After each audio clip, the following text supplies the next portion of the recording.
वालेकुम दोस्तों, तुसी देख रहे हो हसीन पंजाब टीवी ते मैं तुहाडा मेज़बान अमीर हमजा।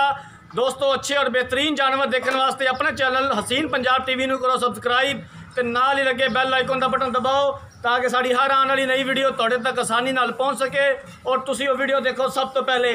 जिस तरह के तुहानूं पता है हसीन पंजाब टीवी हर रोज़ खूबसूरत और अच्छे तो अच्छा जानवर लैके हाज़िर हुंदा है और कोशिश करी दी है मकूल कीमत च लैके हाज़िर होइए।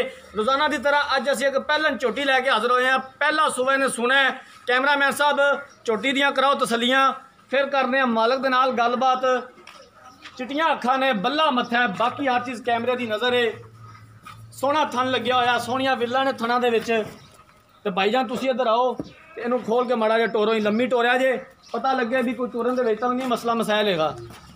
कैमरामैन साहब झोटी की तसली करा दिओ, कोई कमी ना रवे। पहला सुबह ने सुना है, मालक कोलों पुछांगे किन्ने दिन लैंदी है सून दे विच, की इहदा हिसाब किताब है, की डिमांड करते हैं। इधर लैके चल यार लंबी टोर। बाकी जो भी है कैमरे की नज़र है, ये मिट्टी है, सोना है, ये वीरा भरावां दे सामने आ।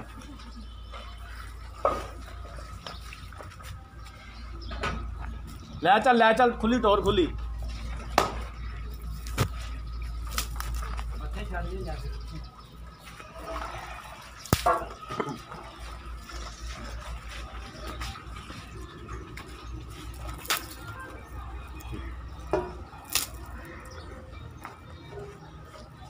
चारों पासों कैमरामैन साहब तसली कराओ, फिर करने मालक दे नाल गलबात।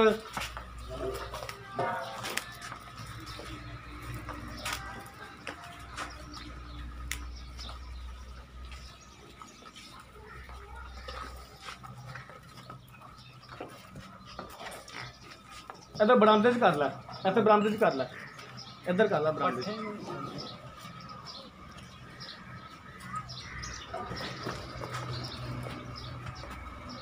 तसली दे नाल कैमरामैन साहब तसली दे नाल झोटी दिखानी है, कोई कमी ना रवे। आ जिहड़े बटन नज़र आ रहे हैं हवाने के उपर लगे हुए, आ दो बटन ये जनाब सियाणे कहते हैं कि दुध वाली मझ की निशानी होंदे ने। तो कुछ साढ़े वीर भरा इनू नीली की निशानी भी आते हैं, लेकिन ये नीली की निशानी नहीं हैगी।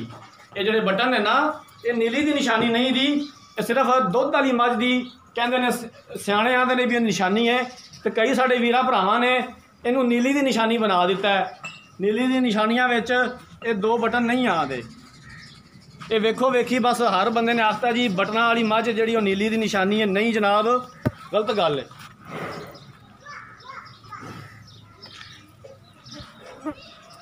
एक बारी फिर चारों पासों कैमरा घुमा के तो तसली दे नाल दिखाओ। कोई वीर भरा ना आखे कि यार तुसी तसली दे नाल नहीं मझ दिखाई। तो जनाब मालक साहब मझ दे सुनते पे ने, उन्होंने बुलाने आ।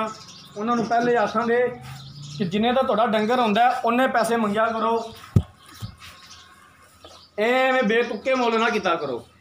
लो जनाब मझ तुसी देख लीए। हुण बुलाने आ मालक नूं, तो मालक कोलों पुछने आ की कहते हैं इहदे बारे। भाईजान आ जाओ ना। अस्सलाम वालेकुम जी। इधर वेखो भाई जी कैमरे वाल, तो माड़ा जो उच्चा बोलिया जे। इस मझ ने किनवा सुबह सुना है? ये मझ मेरी पहलन है। पहलन है, पक्की गल है। अल्लाह दे हुक्म नाल। किन्ने को दिन लैंदी सून दे विच? ये लैंदी 5 तो 7 दिन लै जाए। अली मजीद 5 तो 7 दिन लै जाएगी। मैं इधर आकर सुबह दी अल्लाह दे हुक्म नाल। कोई इधर थाना दा वादा घाटा अच्छा करदी हुई पिछा कड्डे मेरी वादा घाटा होवे तां भी मेरी मैं पूरी मेरी आंदियां मेरे घर दियां महीने ठीक हो गया। किन्नी डिमांड करदे हो, किन्ने पैसे दे मंगदे जे? इहदा जी मैं मंगदा रहा 3.5 2,45,000 दी मैं दे। ते 3.5 ते 2.5 इहदे मूंह ते कहंदे ने। देखो जी मंगन च केड़ी गल। अच्छा हां, मतलब यहाँ जी मुल की केड़ी गल है? मुल जिन्ना मर्जी कर। हां 2.45 दी दे। 2.45 की झोटी देनी है। हाँ जी। ते भाई जी गुस्सा ना करे जे मैं आना भी 2.45 की थोड़ी झोटी नहीं हैगी। नहीं मेरे मेरी झोटी चंगी है, लेकिन 2.45 की नहीं हैगी। झोटी चंगी है माशाल्लाह, लेकिन 2.45 की नहीं हैगी। गुस्सा नहीं मेरी गल दा करना। नहीं गुस्सा नहीं आ। ठीक है, तेरा डंगर है, तेरे बूहे ते खलोता है भाई, सोहना डंगर है माशाल्लाह, कोई मसला नहीं है, कोई कमी नहीं है। झोटी दी पशम वेख मेरे, झोटी लम्मी कितनी है, सारा कुछ विखाता। पैसे भाई जी 2.45 कुछ ज्यादा ने, मेहरबानी करो कुछ पैसे जड़े ने 5,000 रुपया तुम छड़ जा। 2.40 नहीं 2.40 भी करना है। 5,000 रुपये के नाल कोई नहीं होंदा। मेहरबानी को खसूसी प्यार मुहब्बत इहदे विच कोई मजीद है तो दसो। दूसरी प्यार होने ही है मैं आदे जाने तेरे ना मुल ही गलत नहीं किया मुल आने भी बड़ा किले को वीर भरा आया ਉਹ ਦੀਦ ਕਰ ਲਾਂਗੇ ਜੋ ਵੀ ਹੋਵੇ 240 ਵਿੱਚੋਂ ਕਰੋਗੇ ਦੀਦ ਕਰ ਲਿਆ ਲਾਂਗੇ ਜੀ ਅੱਲਾਹ ਠੀਕ ਹੋ ਗਿਆ ਇਹ ਕੋਈ ਪਿੱਛਾ ਕੱਢਦੀ ਹੋਈ ਕੋਈ ਥਣਾ ਦਾ ਮਸਲਾ ਆਇਆ ਮੱਝ ਬਾਅਦ ਵਾਪਸ ਆ ਮੱਝ ਜਾਏਗੀ ਮੇਰੀ ਠੀਕ ਹੋ 5 ਤੋਂ 7 ਦਿਨ ਲੈਂਦੀ ਸੂਣ ਦੇ ਵਿੱਚ ਹਾਂਜੀ ਬਿਲਕੁਲ ਪਹਿਲਾ ਸੁਭਾ ਜਨਾਬ ਝੋਟੀ ਨੇ ਸੁਣਾ 5 ਤੋਂ 7 ਦਿਨ ਲੈਂਦੀ ਸੂਣ ਦੇ ਵਿੱਚ 2,45,000 ਰੁਪਇਆ ਮੁੱਲ ਕੀਤਾ 2,40,000 ਦੇ ਵਿੱਚੋਂ ਵੀ ਪਿਆਰ ਮੁਹੱਬਤ ਕਰਨਗੇ ਉਮੀਦ ਕਰਨੇ ਆ ਸਾਡੀ ਅੱਜ ਵਾਲੀ ਵੀਡੀਓ ਪਸੰਦ ਆਈ ਹੋਏਗੀ अगर साड़ी अज वाली वीडियो पसंद आई है वीडियो लाइक तो शेयर ज़रूर करना अगर किसी वीर भरा ने झोटी खरीदनी है सारा रबता नंबर 0312 612 2054 इस नंबर पर साड़ी WhatsApp बनी है अगली वीडियो तक अपने मेज़बान अमीर हमजा नूं दिओ इजाज़त अल्लाह हाफिज़।